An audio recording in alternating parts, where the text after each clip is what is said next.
Olá pessoal, tudo bem? Hoje eu vim mostrar para vocês a minha coleção de biografias, então vem comigo. Então, pessoal, eu tenho um apreço muito grande por biografias. Eu gosto muito de aprender com pessoas que tiveram uma história de vida muito interessante, com pessoas que tiveram sucesso e aí acabaram escrevendo livros ou que tiveram livros escritos sobre eles, né? Porque algumas biografias não são autobiografias, ou até vidas que, apesar de algum sofrimento, alguma coisa assim, a gente, né, como leitor, pode aprender. Então, um dos meus tipos de livro favoritos são biografias. Eu tenho bastante dessas biografias aqui em casa. Então, eu vou mostrar para vocês a minha coleção inteira de biografias, tá? Eu vou começar com um livro que, na verdade, não chamam de biografia, por assim dizer, né? É um diário, e é um diário extremamente famoso, que é o Diário de Anne Frank. Mas eu coloco ele junto com a minha coleção de biografias, porque foi ela que escreveu o próprio diário e fala da vida dela. Então eu meio que considero uma biografia, uma autobiografia, sabe? Esse livro aqui, ele é muito... Ele é um livro muito difundido, né? A gente lê para a escola, a maioria das pessoas já teve que ler para a escola. E ao mesmo tempo que é muito interessante, é muito triste, sabe? Você vê o que uma menina da idade dela teve que passar por causa de uma discriminação, né? Que nada mais foi do que discriminação contra a religião dela, né? Ela teve que viver por, se não me engano, 2 anos presa, escondida com alguns familiares e alguns até conhecidos da família, né, numa casa de algumas pessoas que ajudaram, que toparam ali esconder esse grupo de pessoas e eles viviam assim, numa miséria, sabe? Por muitas vezes era só batata que eles tinham que comer, então assim, a história é muito triste.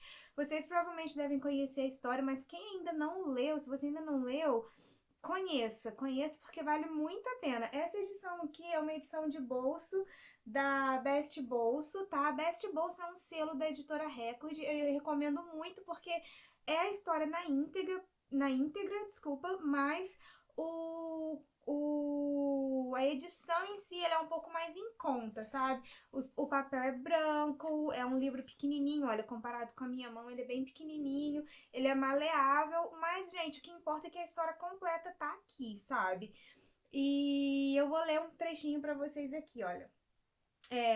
Tem um blurbzinho do The New York Times. Fala assim, olha, o relato pessoal mais emocionante sobre o Holocausto continua surpreendendo e impressionando. Aí agora tem uma sinopsezinha aqui, olha. 12 de junho de 1942 até 1º de agosto de 1944. Ao longo desse período, a jovem Anne Frank escreveu em seu diário toda a tensão que a família Frank sofreu durante a Segunda Guerra Mundial. Ao fim de longos dias de silêncio e medo aterrorizante, eles foram descobertos pelos nazistas e deportados para campos de concentração. Anne inicialmente foi para Auschwitz e mais tarde para Bergen-Belsen. A força da narrativa de Anne, com impressionantes relatos das atrocidades e horrores cometidos contra os judeus, faz deste livro um precioso documento. Seu diário já foi traduzido para 67 línguas, e é um dos livros mais lidos no mundo. Ele destaca os sentimentos, aflições e pequenas alegrias de uma vida incomum, a transformação de uma menina em mulher, o despertar do amor, a fé inabalável na religião e, principalmente, revela a rara nobreza de um espírito amadurecido no sofrimento. Um retrato da menina por trás do mito. Então, assim, esse livro é muito lindo e eu quero reler, sabe? Porque eu lembro que eu li na época da escola, então muitos fatos já estão, assim, meio que apagando da minha memória, sabe? Agora, a minha biografia preferida de todas, essa daqui, Milagres que Acontecem, da Mary Kay Ash. Ela conta aqui a história dela toda, é uma autobiografia. Para quem não conhece, a Mary Kay Ash, ela é, sim, a fundadora e a criadora da Mary Kay Cosmetics, que é aquela marca famosa de cosméticos, né? E aqui nesse livro ela vai narrar a vida dela desde que ela era pequenininha, na infância, de como que ela foi incentivada a mãe a sempre correr atrás, que a mãe dela sempre falava que ela capaz, né? Como foi na época que ela era criança, porque vamos voltar a fazer uns cálculos aí. Ela se aposentou e ela criou a Mary Kay na década de 60. Então ela já estava aposentada em 60. Então você voltando aí, né, faz as contas. Ela foi criança numa época que não era comum as mulheres serem incentivadas a correr atrás, a serem independentes, a serem incentivadas a ser realizadoras de sonhos, dos próprios sonhos, sabe? Naquela época as mulheres elas eram criadas para serem casadas e apesar da família dela ser de origem bem humilde, né? Os pais dela, o pai dela foi acamado a maior parte da vida dela, da infância dela. A mãe dela trabalhava fora para poder manter a casa, porque o pai dela não tinha condições de trabalhar. Então, assim, ela cresceu se casou, mas trabalhava fora como vendedora, depois se divorciou, criou os filhos sozinha, casou novamente. Então, assim, ela teve uma vida de batalhadora mesmo, de pessoa que correu atrás, sabe? E naquela época, ela sofreu muito preconceito por ser mulher e ter destaque na carreira como vendedora. E ela se prometeu que se um dia ela tivesse condições de abrir uma empresa, ela ia dar direitos iguais para as mulheres e para os homens. E foi aí que surgiu a ideia, quando depois que ela se aposentou, de abrir a Mary Kay, né? De fundar a Mary Kay. Então, assim, esse livro vale muito, muito a pena, sabe? Eu recomendo demais. E a próxima biografia é da Yeonmi Park, é o Para Poder Viver. Ele sai aqui no Brasil pela Companhia das Letras. Esse livro é lindo demais e é o livro que eu mais gosto de recomendar. Quando as pessoas perguntam para mim assim, que livro você acha que eu devo ler e tal, é o Para Poder Viver, da Yeonmi, porque ele é um livro que faz a gente refletir sobre quão ingrato às vezes a gente é com as coisas que a gente tem, sabe? A Yeonmi, ela é uma norte-coreana, né? Hoje ela vive nos Estados Unidos, mas ela cresceu, se eu não me engano, até por volta dos 13, 14 anos, ela viveu na Coreia do Norte, que, como vocês sabem, é uma ditadura, né? É uma ditadura meio que lavagem cerebral em massa, meio que culto ao líder. É uma coisa muito estranha. Parece que o líder da Coreia do Norte leu 1984 e resolveu fazer tudo que estava ali no livro, sabe? Mas na verdade não é o líder atual que causou isso tudo, foi o avô dele que começou, né? Porque as Coreias foram divididas há muito tempo mesmo. E então já é a terceira pessoa, né? Já é a terceira geração da família Kim que tá no poder na Coreia do Norte. E a população passa, assim, por uma miséria inimaginável e por uma lavagem cerebral que, assim, gente, não tem como você... Porque as pessoas, às vezes, ela hoje é ativista, né, lá nos Estados Unidos. Ela tem até um canal do YouTube que é maravilhoso. Eu convido vocês a irem no canal dela, quem fala inglês, né, porque o canal dela, ela conversa em inglês. E assim, eu convido vocês a conhecerem porque é assim inimaginável as coisas que acontecem, a população não tem conhecimento, porque a estrutura que foi, né, o sistema do grande líder lá é tão surreal que as pessoas não sabem que elas não têm liberdade, elas não sabem que elas vivem numa ditadura, elas não sabem que o grande líder não passa de uma figura ali que realmente deixa a população morrer de fome, sabe? Eles idolatram o grande líder como se ele fosse um deus mesmo, é uma coisa meio religiosa ali. A população acredita que ele faz o sol nascer e ele faz o sol se pôr, que ele vive pela população e tudo que ele faz meio que poda o acesso da população à informação. Então, se a população está, sei lá, desde a década, acho que se eu não me engano, foi na década de 60 que as Coreias se separaram, se desde aquela época eles não têm acesso à informação de outros países e no caso, a geração da avó dela, que é a geração que conheceu as Coreias unificadas, a maioria dessas pessoas dessa geração, que é a geração da avó dela, já morreram, ou de velhice, ou de fome. E mesmo que exista algum avôzinho ou avózinha ainda vivo lá, essas pessoas não podem falar de como era. Elas às vezes nem se lembra mais de tanto alienação que sofreu durante a vida, mas se lembram, né? Se essas pessoas ainda se lembram de como era quando as Coreias eram unificadas, elas não vão poder falar. Porque se falar, vai ser assassinado em praça pública, por exemplo. Ainda tem fuzilamento em praça pública lá, sabe? Então, assim, esse livro abre muitos olhos da gente pro quão. Pra sorte que a gente tem de ter nascido onde a gente nasceu, sabe? Eu falo para um público brasileiro e às vezes parece esquisito falar, né? Com tanta coisa errada acontecendo no nosso país também, mas a gente tem que. Depois de ler esse livro, eu fiquei um pouco mais grata, sabe? De, de estar onde eu estou e de ter tido as oportunidades que eu tive. Então, assim, eu recomendo muito, sabe? É um livro muito lindo. Tem vídeo aqui no canal também, tá? Então, deem uma olhadinha lá na playlist de experiências de leitura. Outra biografia que eu gostei muito é o Depois daquela Viagem, da Valéria Piazza Polizzi. Ela sai pela editora Ática. Esse livro, gente, eu li na época da escola, tá? E a Valéria, ela narra a vida dela após a adolescência e de uma viagem que ela faz. E nessa viagem ela arruma um namorado e ela acaba contraindo AIDS. E a partir daí ela narra a vida dela sobre como que foi lidar na década de 80, né? Isso aconteceu na década de 80, então pensa, 40 anos atrás.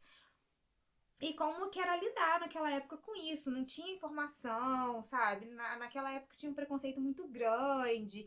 Então, assim, foi um livro também que te faz pensar no como que as pessoas agem quando elas acham que elas estão condenadas à morte, sabe? Porque a primeira impressão, a primeira coisa que ela pensou naquela época é tipo, então, né, tenho uma doença terminal, porque naquela época era a sensação, né, era o que se esperava, infelizmente, das pessoas que contraíam o vírus, mas graças a Deus isso mudou, a realidade hoje é outra, mas esse livro ele é muito bonito por causa disso. E apesar de não ser uma história que não vai contar a infância dela até a vida adulta, mas eu considero uma biografia de parte da vida dela, sabe? Como que ela lidou com essa situação.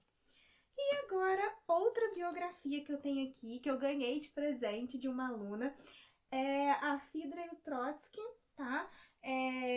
Essa edição aqui, olha, deixa eu tirar, sai pela editora Planeta. Vou abrir aqui pra você. Gente, o nome do autor é Gerard de Cortans, tá? E eu acho muito lindo livros assim, super coloridos. E ele tem um brilho aqui, olha, nas letras, eu acho isso tão bonito. Eu ainda não li, sabe? Mas eu tenho muito interesse de ler, porque a Frida é uma mulher muito conhecida, né? Ela é muito famosa, ela é um símbolo hoje em dia. E muito se fala sobre ela, mas eu queria realmente conhecer sobre a vida dela, sabe? Então ela tá aqui, essa biografia tá aqui na minha estante só esperando, gente. Assim que eu arrumar um tempo, ela será lida, sabe? Eu gosto muito de biografias, muito mesmo. Aprendo muito, aprendo muito. E a próxima biografia, mas não tão biografia assim, mas na minha opinião é uma biografia, porque ela conta da história dela desde que ela era novinha até os dias de hoje.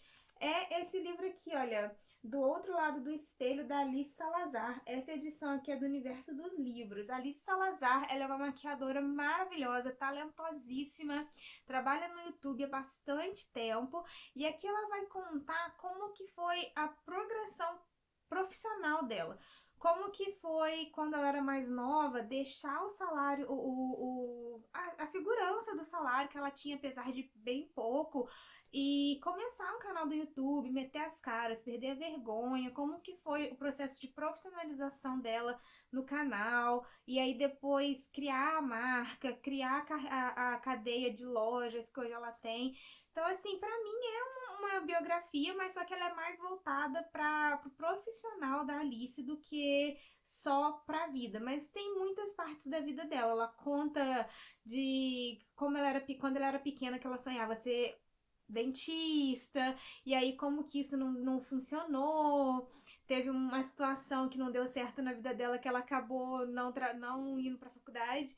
né? Então, assim, é muito interessante, muito interessante. Eu considero, assim, uma biografia de parte da vida dela, até porque ela ainda tá viva, ainda tem muita coisa pra viver, muita coisa ainda pra depois, no final, ela escrever uma autobiografia aí narrando como que foi curtir os louros, né, desse sucesso que ela tá tendo hoje em dia. Outra biografia queridíssima que eu já li, que eu acho muito bonita, é o Aprendizados da Gisele Bündchen. Ela não em si considera, ela mesma já deu uma entrevista e falou que ela não considera uma autobiografia, mas, gente, ela conta tudo da vida dela, desde que ela era criança, morando aqui no Brasil, como que foi sair, ir para São Paulo, ser descoberta como modelo e depois ir, né, para o mundo, explodir no mundo. Então, assim, é uma autobiografia, sim. Ela conta da vida dela toda até o presente momento. Então, assim, eu gostei muito, é muito inspiradora e ela fala muito sobre como que ela se descobriu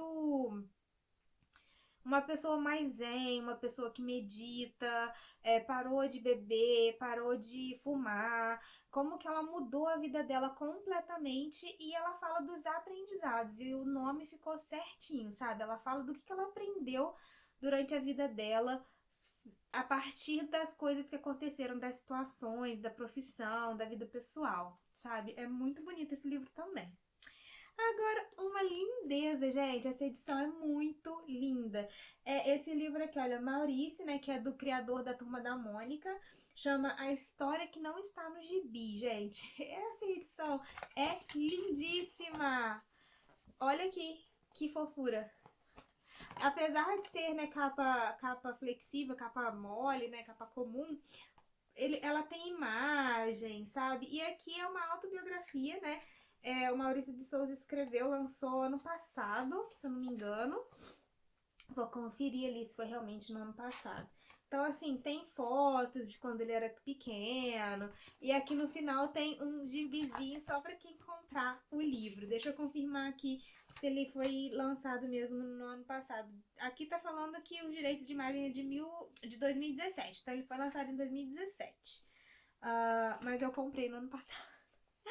Então, assim, gente, a edição é muito bacana, folha amarelada, sabe? E é um cara, assim, extremamente conhecido aqui no Brasil. E ele trabalha, né, com os gibis, com a literatura infantil. E eu quero muito ler também, sabe? E por último, a última biografia que eu tenho aqui é essa mega biografia da Anita Garibaldi, minha heroína brasileira. Esse livro aqui é do Paulo Marcum, ele saiu pela editora Senac São Paulo, tá? E ele vai contar a história da Anita Garibaldi. Olha, e essa edição é maravilhosa. Ela é toda cheia de imagens. Olha, é uma biografia bem completa. E ela é uma figura histórica muito conhecida, né? Então eu vou ler aqui, olha, a parte de trás, a sinopse para vocês. Olha, na vida da brasileira Anita Garibaldi parece não haver limite entre ficção e realidade. Personalidade indissociável de seu marido, o aventureiro italiano Giuseppe Garibaldi, Anita foi uma figura cativante, de mulher e guerreira. Traços recuperados por essa biografia fartamente ilustrada, de autoria de Paulo Marcum, em que a objetividade da comunicação do jornalista se alia ao rigor da pesquisa histórica. Então, assim, ele fez uma pesquisa histórica extensa sobre a vida dela e está tudo aqui, gente. Lindo demais, comprei num sebo essa lindeza que é essa edição, gente. Então, pessoal, é isso aí. Apresentei para vocês as minhas queridas biografias. Espero que vocês tenham gostado. Eu vou deixar o link aqui embaixo na descrição do vídeo de onde comprar todos esses livros, tá?